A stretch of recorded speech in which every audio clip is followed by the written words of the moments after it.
good morning mga boss. Welcome back sa ating channel. Balik ako dito sa may close station kung saan ko nakuha yung espada ni Zoro.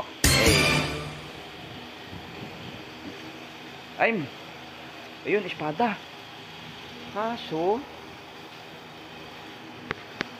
apat lang yung bonus price sa taas mga boss. Yung apat, isang espada, saka yung may tatlong item, merong banday, Demon Slayer.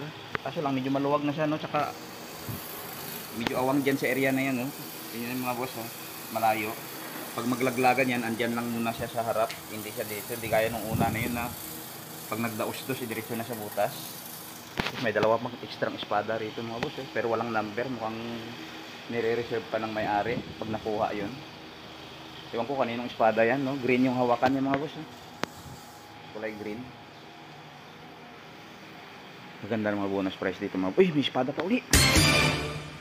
Ito, may espada. Ayan.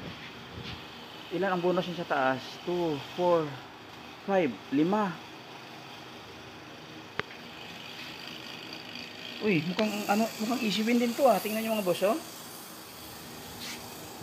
Uy, mag-try nga ako dito, 300. Eh, mga espada. Ang ganda ng espada mga boss, oh. Ayan, oh. Kulay puti. May banday din. Si Kyojuro. $300 challenge. Para uli sa espada. Let's go, let's go.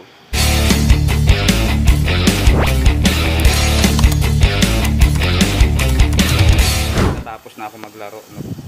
Hindi na ako muna nagbi-video ngayon gaya ng mga nakaraang video ko kasi short storage lang tong cellphone ng kasama ko. Kailangan maiksing minuto lang ang video. Ayan, naka ako bali mga boss. Yan, 2, 4, 6, 7. Naka 7 ako mga boss. At sa kasamaang palad, wala na yung espada. Nakuha ko na mga boss. Ayan na, number 24. Nakuha ko bali siya sa pang 5 scratch ko mga boss. Pang 5 scratch ko lang siya nakuha. Ayan. Bali yung pang 6 at pang 7 hindi ko siya nakuha mga boss. Ayan yung number 24. Ayan, number 24 yan mga boss. Ayan, gaya na sa espada number 24.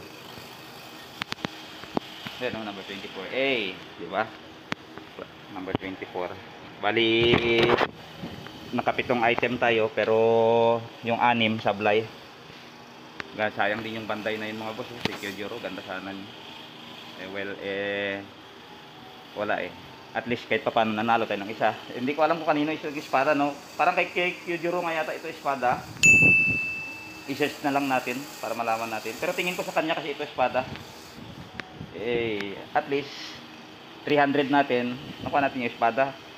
Aba, medyo lagpas din ng 300 to presyo na mga boss. Bawi na tayo dyan, di ba? May another espada tayo mga boss. Pangalawang espada yan. At ang kaganda dito boss, yung stand niya, dalawa. Yan, pwede ko ilagay dito yung espada ni Zoro sa ilalim. Dito sa area na to.